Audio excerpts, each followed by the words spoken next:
కేంద్రంలో బీజేపీ సర్కార్ ఏర్పడి 11 ఏళ్ళు అవుతున్న సందర్భంగా దేశవ్యాప్తంగా పెద్ద ఎత్తున సభలు, సమావేశాలు, ప్రదర్శనలు, పెద్ద ఎత్తున సంబరాలు చేసుకుంటున్నారు. వికసిత్ భారత్ పేరుతోటి సాధించిన విజయాలన్నిటి కూడా ప్రజల దగ్గర తీసుకుపోవడానికి ఈ రకమైనటువంటి పెద్ద ఎత్తున ప్రచార ఆర్భాటం జరుగుతుంది. అయితే ఇదే సమయంలో అనేక రంగాల్లో ఈరోజు జరుగుతున్న అభివృద్ధి గురించి చెప్తున్నారు. కానీ మరోవైపు ఇటీవల ఒక పత్రికలో వచ్చిన ఒక ఇంట్రెస్టింగ్ వార్త ఏంటంటే, కేంద్ర ప్రభుత్వంలో దాదాపు 9.5 లక్షల ఉద్యోగాలు ఖాళీగా ఉన్నాయని. అంటే కేంద్ర ప్రభుత్వంలో ఉన్న వివిధ డిపార్ట్మెంట్లలో ఉండాల్సిన ఉద్యోగులు 39 లక్షల మంది, కానీ ఇప్పుడు ప్రస్తుతం ఉంది 30 లక్షల మంది మాత్రమే. అంటే దాదాపుగా 9,60,000 పోస్టులు ఖాళీగా ఉన్నాయని సమాచార హక్కు చట్టం కింద సంపాదించిన సమాచారంతో ఆ పత్రిక వార్త రాసింది. అంటే దాదాపుగా 25%, 40 లక్షల మంది ఉండాల్సిన ఉద్యోగులు ఉన్నది 30 లక్షలు. అంటే దాదాపు 25% ఉద్యోగాల పోస్టులు ఖాళీగా ఉన్నాయి. మరి ఇంత పెద్ద ఎత్తున పోస్టులు ఖాళీగా ఉన్నాయి, కొత్తగా భర్తీ జరగట్లేదు. మరి యువత అంతా ఎక్కడ పోవాలి? పెద్ద పెద్ద గ్రాడ్యుయేషను, పోస్ట్ గ్రాడ్యుయేషను లేదంటే ప్రొఫెషనల్ కోర్సెస్ చదువుకున్న వాళ్ళంతా ఈరోజు ఇక్కడ ఉద్యోగాల కల్పన జరగట్లేదు, ఉద్యోగ అవకాశాలు దొరకట్లేదు. అందుకని అనేక మార్గాలలో ఇతర అమెరికా కావచ్చు, యూరోప్ కావచ్చు, రకరకాల దేశాలకు వెళ్ళి అక్కడ ఉపాధి ఎత్తుకోవాల్సిన పరిస్థితి వస్తుంది. చూస్తున్నాం ఇప్పటికే యుఎస్లో మన యువత అక్కడ ఉపాధి కోసం వెళ్తున్నారు. ఏం మార్గం దొరక్కపోతే అక్రమ మార్గాల్లో వెళ్తున్నారు, డంకీ రూట్లలో వెళ్తున్నారు. సో వాళ్ళ మీద ఎంత నిర్బంధకాండ జరుగుతుందో చూస్తున్నాం. ఇల్లీగల్ ఇమిగ్రెంట్స్ పేరుతోటి వేల మంది భారతీయ యువకుల్ని ఒక కాళ్ళకి సంకెళ్ళు, చేతులకు బేడీలు, గంటల తరబడి విమానాల్లో ఎక్కించి ఇండియాకి తిరిగి అవమానకరంగా, భయంకరంగా పంపిస్తున్న పరిస్థితి చూస్తున్నాం. మరి ఇంత నిరుద్యోగం, ఇంత దారుణమైన పరిస్థితి ఎందుకు వచ్చింది? ఒక యువకుడిని అమెరికాలో ఇల్లీగల్గా ప్రవేశించాడని చెప్పి అతన్ని చేతులు విరిచి రోడ్డు మీద పడుకోబెట్టి తల మీద కాలు పెట్టి దారుణంగా ప్రవర్తించినంతా మనం చూసాం. మరి ఈ రకమైన పరిస్థితి ఎందుకు వస్తుంది? మన యువతకి మనం ఇక్కడ ఉపాధి కల్పించలేకపోతున్నాం, మన ఉద్యోగాలు కల్పించలేకపోతున్నాం. మరి 11 ఏళ్లలో ఏం సాధించినట్టు? యువభారత్, యువకులకి భవిష్యత్తు, యువకుల కోసమే ఈ రకమైన అనేక స్కీములు తీసుకొస్తున్నామని చెప్పారు. కానీ ఇప్పుడు చూస్తే ఈ పత్రికలో వచ్చిన వార్త, అంటే సమాచార హక్కు చట్టం కింద కేంద్ర ప్రభుత్వం ఇచ్చినటువంటి సమాచారం, ఈ సమాచారం కూడా 2023 డిసెంబర్ నాటికి ఉన్నటువంటి లెక్కలు ఇవి. ఈ కాలంలో మరిన్ని ఖాళీలు ఏర్పడ్డాయి. దాదాపుగా 10 లక్షల పోస్టులు ఖాళీగా ఉన్నాయనంటే మరి ప్రభుత్వం ఏం చేస్తున్నట్టు? మీ దగ్గర ఉన్న ఖాళీలే మీరు భర్తీ చేయకుండా ఇంకా ఉద్యోగాల కల్పన ఎలా సాధ్యమవుతుంది? ఇంకా ప్రైవేట్ రంగంలోని ఉద్యోగాలు వస్తాయనంటే ఎలా జరుగుతుంది అది? ఇప్పుడు ఖాళీలు కూడా చూస్తే మనకు ఒక రైల్వే డిపార్ట్మెంట్లో 14,89,000 మంది ఉద్యోగులు ఉండాలి. ప్రస్తుతం ఉంది 11,73,000 మంది. అంటే ఒక రైల్వే డిపార్ట్మెంట్లోనే 3,16,000 పోస్టులు ఖాళీగా ఉన్నాయి.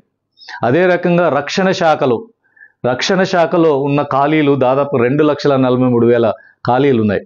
హోంశాఖలో 1,28,000 పోస్టులు ఖాళీగా ఉన్నాయి. ఈ రకంగా వివిధ డిపార్ట్మెంట్లో మనం చూస్తే పోస్టల్ శాఖలో 73,000 పోస్టులు ఖాళీగా ఉన్నాయి.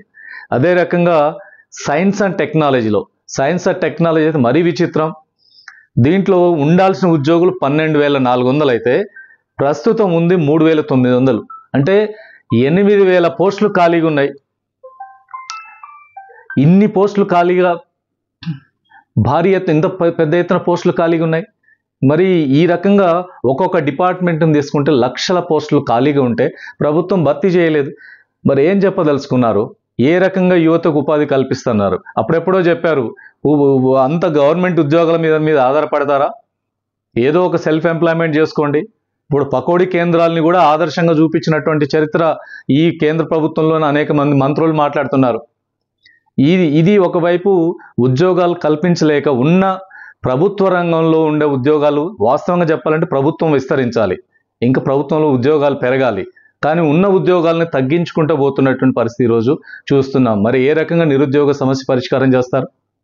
ఇప్పుడు 11 ఏళ్ళు కంటిన్యూస్గా మీకు అధికారం ఇచ్చారు, మీరు నిరుద్యోగ సమస్య పరిష్కారం చేయలేదు. చేయకపోగా నిరుద్యోగం యొక్క రేట్ పెరుగుతుంది అని ఇటీవల పత్రికల్లో గవర్నమెంట్ చేసిన సర్వేలోనే చెప్పింది. రేట్ పెరుగుతుంది, రోజు రోజుకి నిరుద్యోగుల సంఖ్య ఎక్కువ అవుతుందని. మరి నిరుద్యోగుల సంఖ్య ఎక్కువైపోతే దేశంలో అశాంతి పెరగదా, మరింత వెనుకబాటుతనం పెరగదా, పేదరికం పెరగదా? మరి ఉద్యోగాలు పెంచేదానికోసం ఏం చర్యలు ప్రభుత్వం చేస్తుంది? ప్రైవేట్ రంగంలో కూడా మధ్య తరహా, చిన్న తరహా ఇండస్ట్రీస్ మొత్తం కూడా స్మాల్ స్కేల్ ఇండస్ట్రీస్ అని దెబ్బతినిపోతున్నాయి.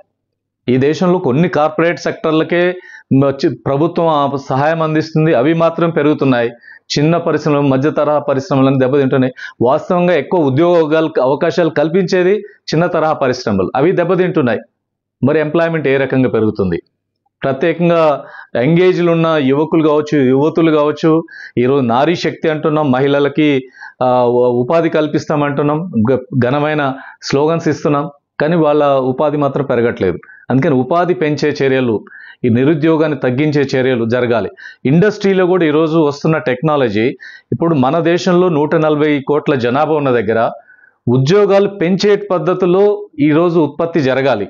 ఇప్పుడు జరుగుతుందంటే ఏంటంటే లాభాపేక్ష, క్యాపిటల్ ఇంటెన్సివ్ ఇండస్ట్రీ వస్తుంది తప్ప ఎంప్లాయ్మెంట్ ఇంటెన్సివ్ రావట్లేదు. ఎంప్లాయ్మెంట్ పెరగకపోతే ఇక దేశంలో ఉన్న యువకులకు చేతి నిండా పని ఇవ్వాలిగా. చేతి నిండా పని ఇస్తే జేబు నిండా డబ్బులు వస్తాయి. జేబు నిండా డబ్బులు వస్తే కొనుగోలు పెరుగుతుంది, దేశంలో డిమాండ్ కూడా పెరుగుతుంది. డిమాండ్ పెరిగితే దేశంలో ఆ రకంగా ఇండస్ట్రీ కూడా పెరుగుతుంది. అందుకని ఈ రకం ఉపాధి కల్పించడమే ఈరోజు దేశంలో మన ఆర్థిక వెనుకపాటు నుంచి మనం బయటపడడానికి వీలవుతుంది. మన యువతకు ఒక సరైనటువంటి దిశానిర్దేశం చేసినట్టు ఉంటుంది, వాళ్ళ చేతి నిండా పని దొరుకుతుంది.